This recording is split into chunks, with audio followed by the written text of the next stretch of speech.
Hello. Today is Monday, March 25th, 2024. This is a sideshow. I'm Theodore Parker. And today in this area of Kentucky, we have a severe weather alert. Currently, the temperature is around 44 degrees, feels like 41, with a special weather statement until Monday, 4 p.m. Eastern Daylight Time. Expect dry conditions for the next 6 hours. Increased fire danger today in Fayette County, which Lexington is a part of. Morning clouds followed by afternoon sun. Highs in the upper 60s and lows in the low 50s. Rain likely overnight. Today's sunrise will be around 7:33 a.m. Sunset at 7:55 p.m. The wind today will be around 7 miles per hour. The AQI is good at 35. Back to that time of the year, spring. Pollen is high. And if you are a runner, conditions today for running are good. So, if you're watching the sideshow on Facebook and Instagram, don't forget to like, comment, and share. Talk about it on WhatsApp. If you're watching the sideshow on YouTube, like, comment, share, and subscribe. And, of course, the sideshow coffee cup, 11-ounce black ceramic, dishwasher safe, good for all beverages, hot and cold, with the sideshow logo on it in white. Buy it from me for $17 plus shipping and handling. As I've also added, you can set it somewhere where it can get people's attention and start a conversation about the sideshow with Theodore Parker. Pay me through Cash App, $ TR Parker 1, sideshow coffee cup. Today is Monday, March 25th, 2024. I will start out by saying I did take a couple of days to myself. Friday was my birthday, folks. So I took the day, did some things, and a bunch of nothing along with it. So I want to thank everybody that sent me well wishes for my birthday. High school friends, new acquaintances, businesses. Appreciate it all. Thank you for acknowledging that. Also, I wanted to pass on this little tidbit, although to me it's a big thing. Back in 2022, I was approached about being listed in Marquise Who's Who. Those of you who are familiar with it outside of just the expression, well, who's who, know that it's a list basically composed of Americans who are outstanding in their profession in some way or form, some form or fashion. So in 2022, I was approached the first time to get my permission to be listed there. And then last week, I was approached again for the 2024 edition of Marquise Who's Who. So again, thanks to them for considering me on that one. So, March 2024, this is the final week of March and the final weekend with the Easter holiday on Sunday. So, over the weekend, some of the items that lead the news. We know on Thursday, Kentucky played Oakland, University of Kentucky men's basketball. And at this point, I will inject the word freshman team. Played Oakland in the opening game of the NCAA tournament. Oakland for the win, 80-76. I wasn't able to actually watch the game. I had some other things going on, but I did have it on my device as far as the score was concerned. And I know there was some back and forth, but I couldn't say who was on the floor, what players were doing what, just the score as it progressed through the game. So, since then, the media has been almost, to say the least, lit up with comments back and forth about how that game went. But if you're a fan of Kentucky, comments came about the disappointment. And that's understandable, because if you like your home team, then you would be disappointed if they did not win. But they did make it to the NCAA tournament. So my hat goes off to them. I think they did well through the season, with everything that was going on. Oakland was listed as 14, Kentucky 14th, and Kentucky was listed as number 3. And not to take anything away from Oakland, but there were also 5 other teams that fell that were expected to win. So, here we have it. There's also comments going on about Coach Calipari. And I was wondering, it kept ringing in my mind, which college coach had coached an NBA team. And I kept wanting to say Rick Pitino, but that's not the case. It is Coach Calipari, has coached an NBA team. So, still, young players have room to grow. And room for improvement is the biggest room in the house. Kentucky.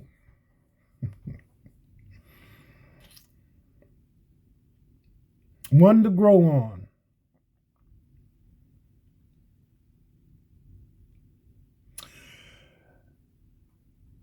Items in the news. Donald Trump was told to have bail today for Letitia James or face losing property.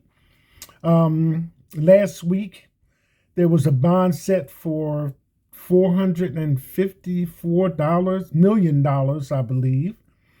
And comments were flying again about this, but today is the day when he's supposed to put that money up for his hush money case. And Letitia James in New York is heading that. So by the end of the day, we should know what's going to be going on.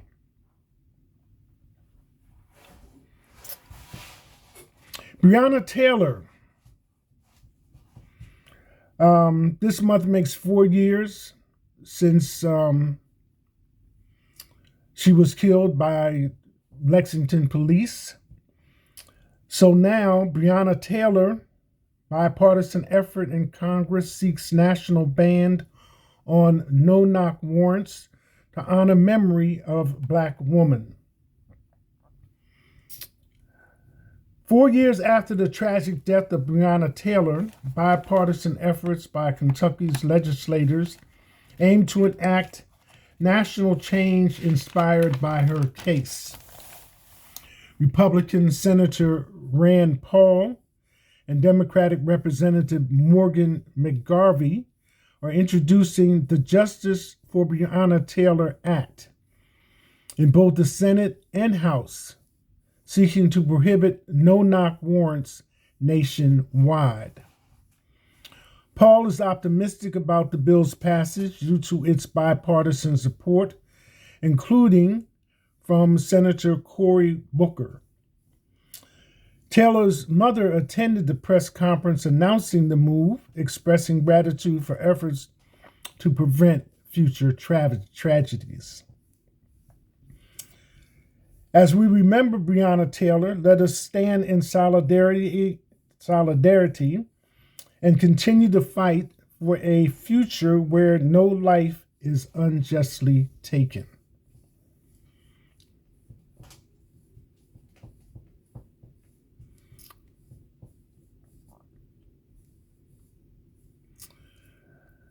U.S. braces for major storm, 16 states under winter weather alerts.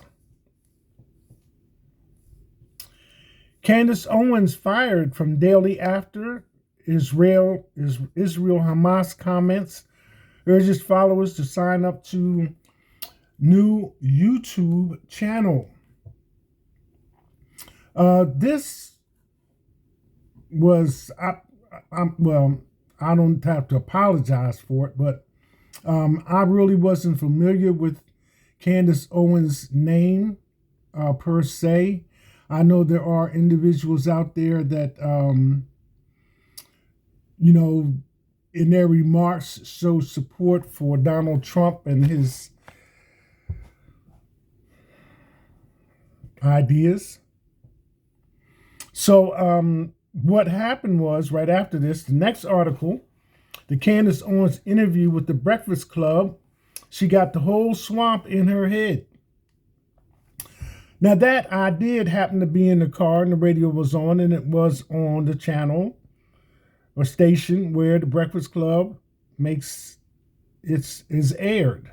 So I heard this, and your mind is on this and that and the other. But as kind of got into it and heard her name and listened to what was going on, said, well, this is a little strange, especially in 2024 in America for Black people anyway. But it goes like, this was the woman who wrote this particular article by Asa Mandalay, and it was two days ago, 105.3 RMB. I thought it was on, maybe where she's at, that's what it is. Here's 103. So anyway, she's listening to it, and she has her daughter, overhears the conversation coming from Candace with Charmaine the God, and they said of what is going into their conversation with a few questions. So she has two paragraphs I'm going to share with you. It says, wait, rewind. College dropout Candy wants us to believe she knows anything about national and global economics. Her initial remarks on this were met by my innocent daughter, who overheard the discussion between Charmaine and Candy, asking me, all jokes aside, if I was watching an SNL episode. No, baby girl, this is a real Black woman telling Black people that Trump is better for us. She's saying ignore those pesky facts, like how he was the only president since Hoover who left the office with fewer jobs in the country than what existed when he began. Quick reference: Hoover's policy ushered in the Great Depression. So that's just a small excerpt from the article to show you how things are going on both sides, televised TV and radio as medias.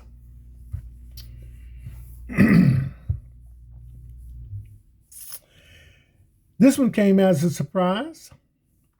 NCIS actor charged over January 6th Capitol riot. Mr. Nolan Freeman was tracked down as part of an FBI investigation into all those supporters of the former president involved in the riot, seeking to overturn the 2020 election. Mr. Freeman spent around 28 minutes after entering in the Capitol, after entering through a broken window. An actor from NCIS.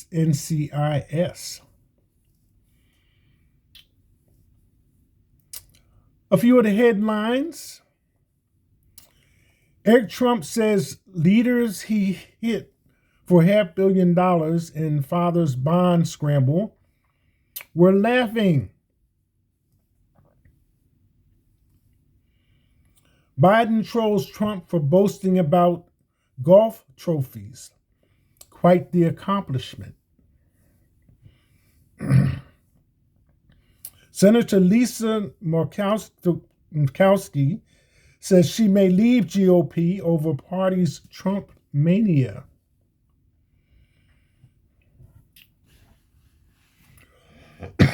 Excuse me. Angela Reese called out for behavior during LSU tournament game. I don't know exactly what that was. I have to check and see.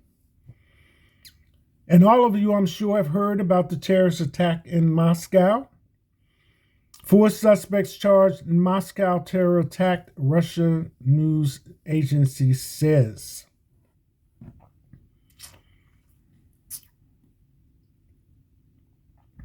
I found something that I thought was kind of unusual and just browsing along. And it's unusual because I didn't find it like on the news feed. It was more like tucked away in those little things pertaining to the weather. Every once in a while, there's some good material in there that has to do with what's going on with us in our daily, lives per se. And this was striking to me because I just, move along thinking, well, that's the same as the way I know it's been for I don't know how long, and it's not going to change, and that's it, and that's how it is. But this article is entitled American Companies That Are No Longer American. American Companies That Are No Longer American. And it was somewhat of an eyebrow-raising article. So I'm not going to try and give you like all the details pertaining to each thing, but it is a year old. And the author is Kate Prince, investing.com. And it was published first in February the 27th in 2023.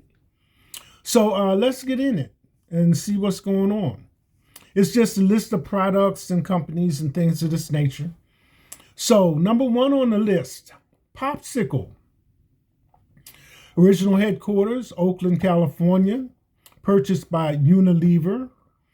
Country, England.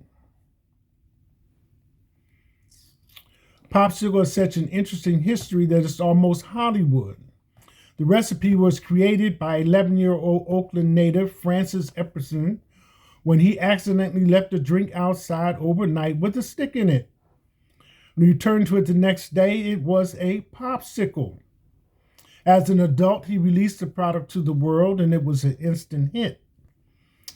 Just 3 years later, in 1925, Epperson sold the rights to the Joe Low Company, a move which he later regretted, stating, I haven't been the same since.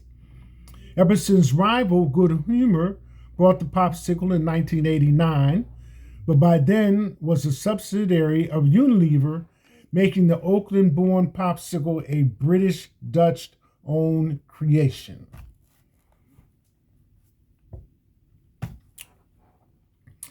Ben & Jerry's, original headquarters, South Burlington, Vermont, purchased by Unilever, Country, England.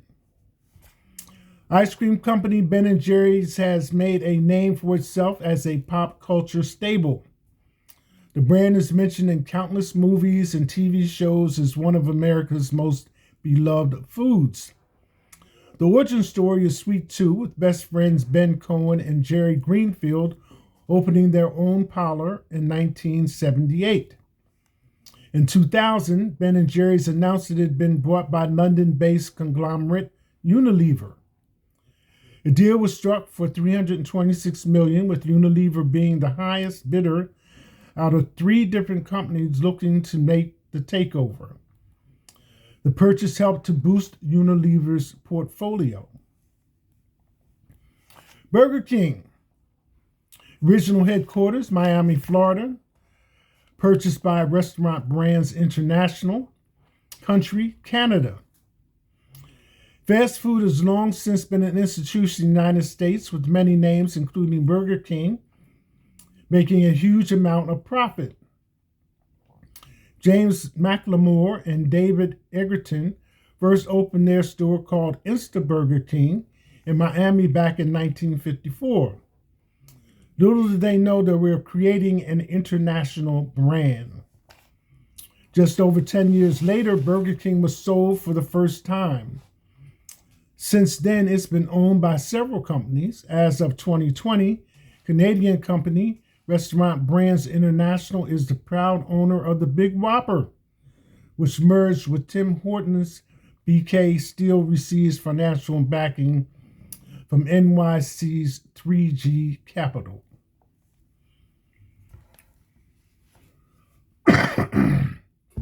Trader Joe's.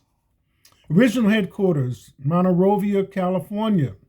Purchased by Theodore Albrecht, country, Germany. Competition in the convenience store sector has always been fierce, especially if it's located in a highly populated area.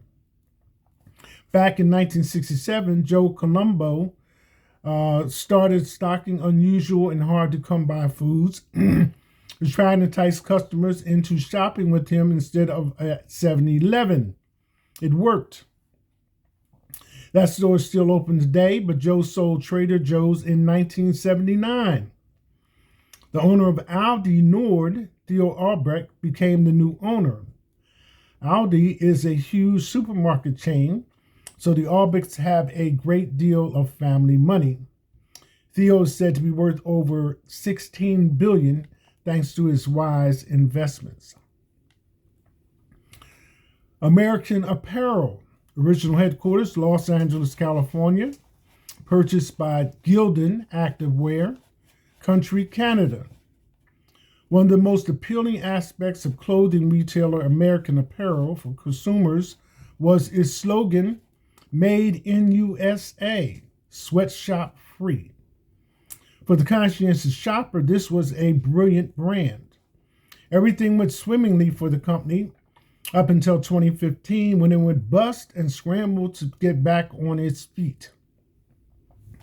In 2017, Canadian company Gildan Activewear swooped in to save the day, buying the rights to the American Apparel name and buying the manufacturing equipment at the same time. It didn't come cheap at a final price of $88 million. Because of this, American Apparel lives to fight another day. Only now it's in Canada. 7-Eleven. Original headquarters, Dallas, Texas. Purchased by 7 & I Holdings. Country, Japan. Every great company starts with one person and a dream. 7-Eleven was no different. Jefferson Green was just an average guy working for Southern Ice in 1927 when he started to expand his range, providing customers with eggs, bread, and milk. This business model proved popular, especially when he changed the name to 7-Eleven after the store's opening hours. As decades ticked by, 7-Eleven became a well-known brand in America with more locations than Jefferson Green could have ever dreamed of. However, it didn't come out of the 1987 financial crash unscathed. Japanese company Ito Yakoto bought it. Now it's part of its parent company, 7 & I Holdings. Sunglass Hut. Original headquarters, Miami, Florida. Luxottica Group, country, Italy. For eyewear lovers, Sunglass Hut is the one-stop shop to cater to every single need. From clear glasses to tinted, the company has stores in India, United Kingdom, South Africa, and more. Of course, it originated in Miami, Florida as a brainchild of optometrist Sanford Ziff. 5 years after opening its 100th store in 1986, Sunglass Hut was sold. These days, it's part of the Luxottica Group, who made the purchase in 2001 for an eye-watering $653 million. At the time, over 1,300 stores existed.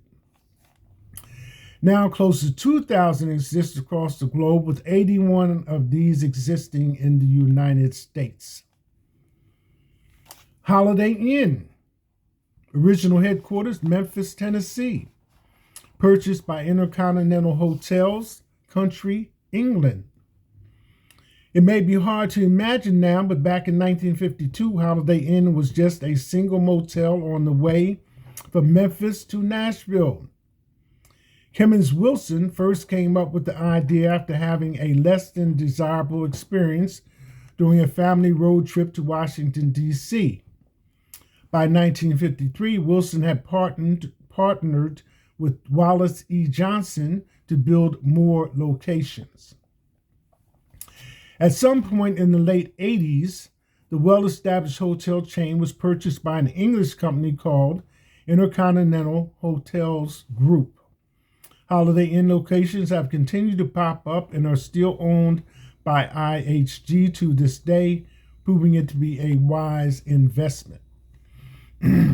Here's one that stuck out. Hellmann's. Original headquarters, New York City, purchased by Unilever, Country, England. Hellmann's mayonnaise is a refrigerator staple for most households. There's one man responsible for that. German-born Richard Hellmann came up with the recipe back in 1905, putting a twist on the French condiment and bringing it into the American market. Customers at his delicatessen loved it so much that Hellmann sold it alone. By 1932, he sold it to Best Foods, where it stayed for another 70 years. By 2000, the company was purchased by Unilever, who spent $20.3 billion on the brand that started out as a simple sauce in New York City. Smithfield. Original headquarters, Smithfield, Virginia, purchased by WH Group, Hong Kong. When it comes to producing pork-based products, Smithfield Foods reigns supreme. The company has been going since 1936, when it was created by Joseph W. Lutter and his son. Business grew steadily over the years to become one of the largest in the industry, with over 500 farms in America alone. Back in 2013, WH Group brought Smithfield Foods for the astronomical sum of $4.72 billion. At that time, it was the most expensive acquisition made by a Chinese company in America. So while Smithfield's HQ might be in Smithfield, Virginia, the company is actually run from Lohe in Henan province. Iron Man. Original headquarters, Tampa Bay, Florida. Dillon Wanda Group, Country, China. The Ironman competition started out as part of the Hawaii Triathlon Corporation before being purchased by Dr. James P. Gills in 1990. At the time, the deal was worth $3 million. Since then, it's become a much bigger entity than it once was. In 2008, it was sold to Providence Equity Securities for a healthy $85 million, before the Dillon Wanda Group came onto the scene in 2015. The renowned Chinese corporation bought Iron Man for $650 million, even taking on the debt left behind. Although the company was successful prior to the purchase, Wanda was especially happy with the 40% year after year net growth. Forbes. Original headquarters, Jersey City, New Jersey. Integrated Wale Media, Country, China. The first issue of Forbes was released back in September of 1917. Over the past 102 years, it has grown to become a trusted publication. It holds definitive rankings of both companies and celebrities, while also maintaining popular lists like 30 Under 30 and World's Most Powerful 100 Women. Although it is often seen as an American publication, it is still operated in the U.S. The company hasn't been American-owned for quite some time. In 2014, Hong Kong-based company Integrated Wale Media Investments bought the magazine for around $400 million. However, readers probably haven't noticed the difference. Dirt Devil, original headquarters, Charlotte, North Carolina, purchased by Tetronic Industries, country, China. Dirt Devil vacuum cleaners have been keeping America's homes clean for 115 years, ever since they were first invented in 1905 in Cleveland, Ohio, by Philip Guerret. Since then, the range has expanded and over 25 million units have been sold, thanks in large to its unique cyclone system. Chinese company Tetronic Industries is the current proud owner of Dirt Devil, but it isn't the only household brand it owns. TI also purchased Hoover some years ago, giving the Hong Kong-based company quite the overseas appliance investment portfolio. Dirt Devil continues to have its HQ in North Carolina. Good Humor, original headquarters, Youngstown, Ohio, purchased by Unilever, country, England. Good Humor ice cream is better known among baby boomers. Many fans remember the 100-year-old company and its associated ice cream trucks. Once it started in Ohio during the 1920s, there was no stopping the company as it expanded to most of America. Back in 1961, the company was bought by Thomas J. Lipton of Unilever. Good Humor, copy Hadrian, Shutterstock.com. Although Lipton operated as U.S. division of the British Dutch company, there's no denying that Good Humor lost its 100% Americanness and instead gained something more. The brand expanded to include many more products, retaining a strong customer base across the generations. Purina, original headquarters, Nashville, Tennessee, purchased by Bridgestone Company, Japan. Nestle may be a name more associated with food than pet products, but that didn't stop the Swiss company buying Purina in December of 2001 for $10.3 billion.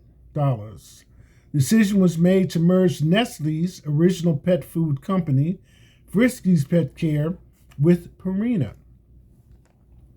Original founders William H. Danforth, George Robinson, and William Andrews started out feeding farm animals in 1894.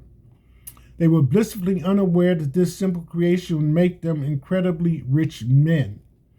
The brand continues to be a staple in many homes across the globe, not just in America. Firestone, original headquarters, Nashville, Tennessee, purchased by Bridgestone, country, Japan.